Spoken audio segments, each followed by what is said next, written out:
Good morning once again. This is Gwendolyn Soria, a reporter of Group 8, which is the team name or group name is an inclusive teaching.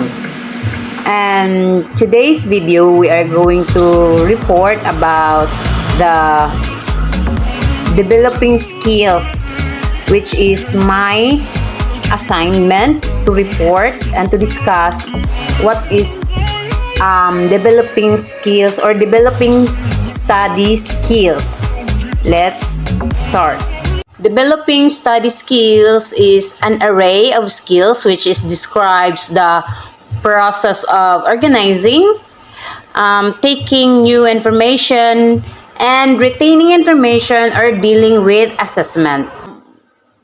Process of organizing is being organized makes everything else easier. It helps to study work faster without wasting time.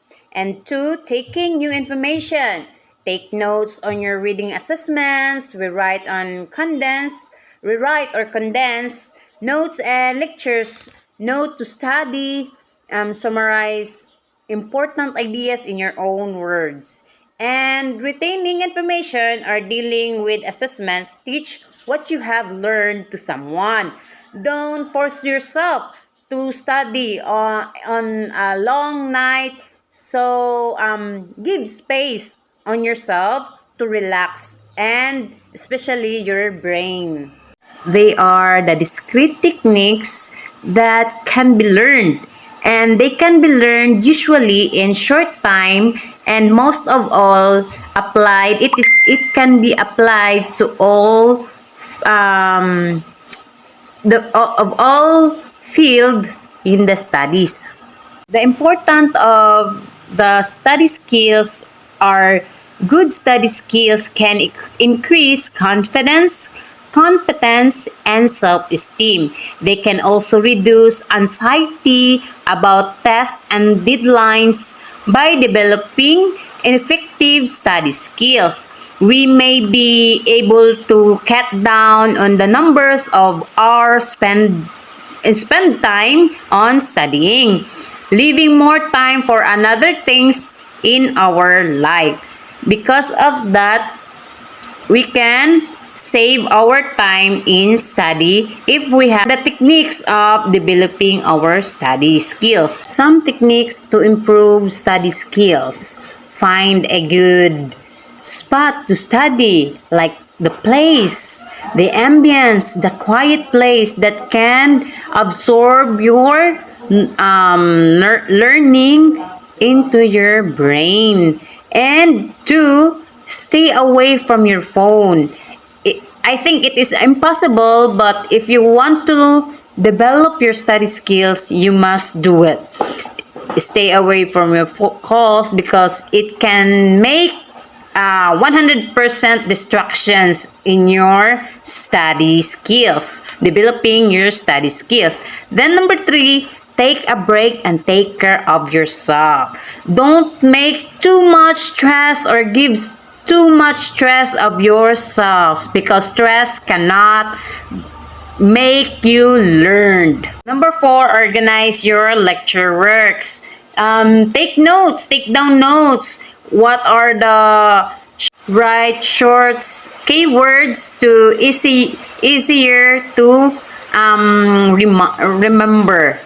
Number five, creational activity that it can help more to improve your study skills, to develop your study skills. Aromatherapy, recreational activities like planting, exercising is one of the best activity that can help your mind relax and yourself to be relaxed. And do sports sometimes, and anything that can make you happy. Give more sometimes a break on yourself. The best effective in developing study skills is reading. We all know reading is the best techniques or strategy that can help us develop our study skills. Read more than once, then learning is read more than once and take down notes. Always take down notes, and it can help you learn. The components of study skills are the ability to acquire knowledge from written materials. We all know reading is the best way to learn how to read and to develop our skills. And the ability to store and organize the knowledge in memory and in the taking notes. We all know some memorization or remembering of what we have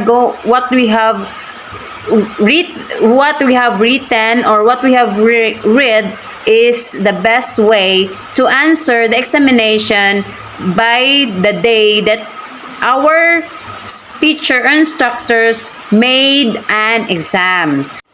And lastly, the developing study skills that every student should master is the effective reading. We all know learning to read is a lifelong process, but we have to practice ourselves in reading, read the books or whatever written materials that can apply to practice our reading skills.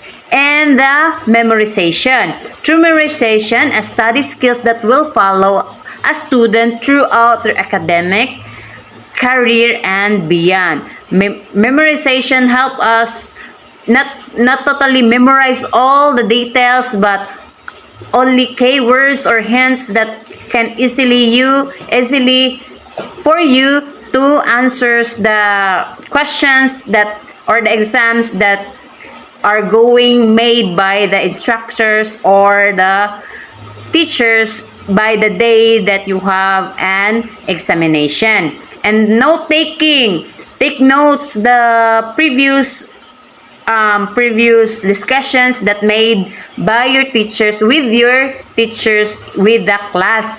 And testing, to test yourselves.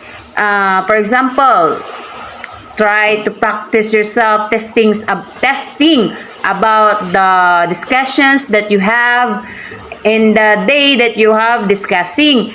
And also, the best of all is the time management, to give yourself a break and to relax and calm, to have a good develop studying skills.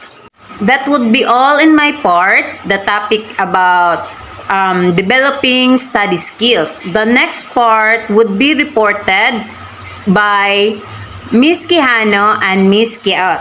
Their topic will be the teaching ESL skills in an integrated way.